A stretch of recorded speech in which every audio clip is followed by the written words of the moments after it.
जिस समय भारत में मुगल सम्राट अकबर का शासन था, उस समय की ये बात है। नदौन गांव निवासी जो माता का एक सेवक था, जो तकरीबन 1000 यात्रियों के साथ माता के दर्शन के लिए जा रहा था। इतने सारे लोगों को देखकर अकबर के सिपाहियों ने उन्हें दिल्ली में रोक लिया और ध्यानु भगत को अकबर के दरबार में पेश किया। अकबर ने ध्यानु भगत से पूछा कि तुम इतने आदमियों के साथ कहाँ जा रहे हो?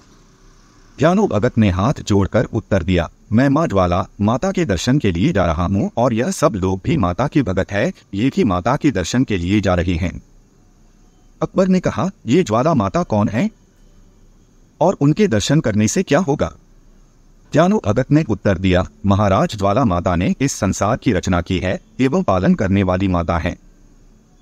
ज्वाला माता भक्तों की सच्चे हृदय से की प्रार्थना स्वीकार करती हैं तथा उनकी सभी मनोकामनाएं पूरी करती हैं। उनका प्रताप ऐसा है, उनके स्थान पर बिना देवबत्ती के ज्योति जलती रहती है। हम लोग हर साल उनके दर्शन करने जाते हैं।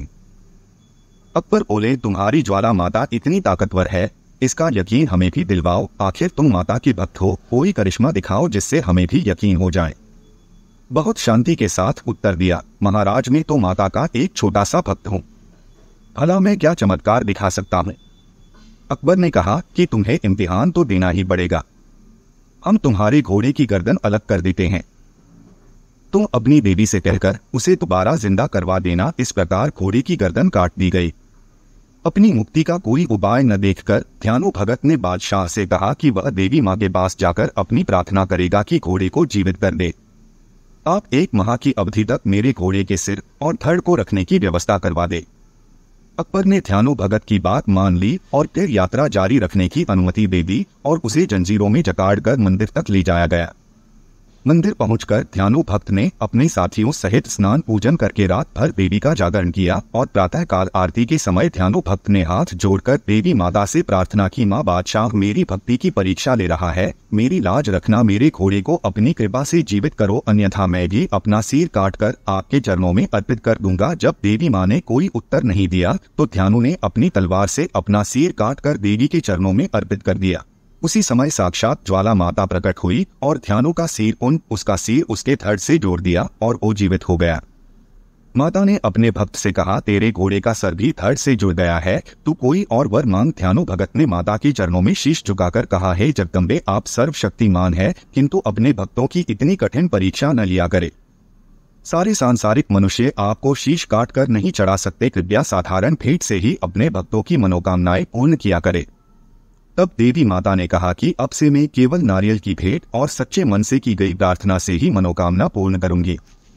यह कहकर माता अंतर्ध्यान हो गई। उधर अकबर के सेवकों ने अकबर को बताया कि ध्यानु का घोड़ा अचानक फिर से जीवित हो उठा है, परंतु अकबर को अभी भी उनकी बातों पर विश्वास नहीं हुआ। उसने अपने सिपाहियों को आदेश दिया कि वह माता द्वारा जल रही ज्योति पर लोहे के दवे रखवा दे। ऐसा ही किया गया, किंतु जब इसके बाद भी अग्नि नहीं बुझी तो अकबर ने पहाड़ों पर निकल रहे एक झरने के पानी को एक नहर के माध्यम से मंदिर पर डलवाया। इसके बाद भी मंदिर की ज्योति नहीं बुझी। तब अकबर ने स्वयं मंदिर जाने का निर्णय लिया। वह 1.25 मन सोने का छत्र बनवाकर देवी के लिए ले गया। जब अकबर ने यह छत्र देवी को अर्पित करना चाहा तो वह अकबर के हाथों से गिरकर टूट गया तथा सोने की जगह किसी और धातु का बन गया। ये धातु न तो पीतल था, न तो लोहा था, न तो चांदी था और न तो तांबा। यह पता नहीं लगाया जा सका कि छत्र किस धातु का था।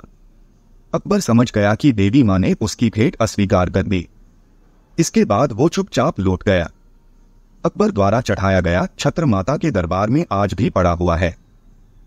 ये घटना ज्वाला देवी मंदिर की बताई जाती है, जो नगर कोट के मंदिर से 35 किलोमीटर दूर स्थित है।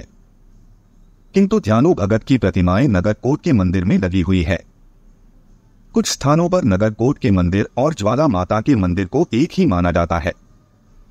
ऐसा हो सकता है ध्यानु द्वारा देवी को शीश अर्पित करने की घटना नगर कोट वाले मंदिर में ही हुई हो, और ये भी संभव है कि ये दोनों पौराणिक काल के मंदिर अलग ही रहे हो। जय माता दी।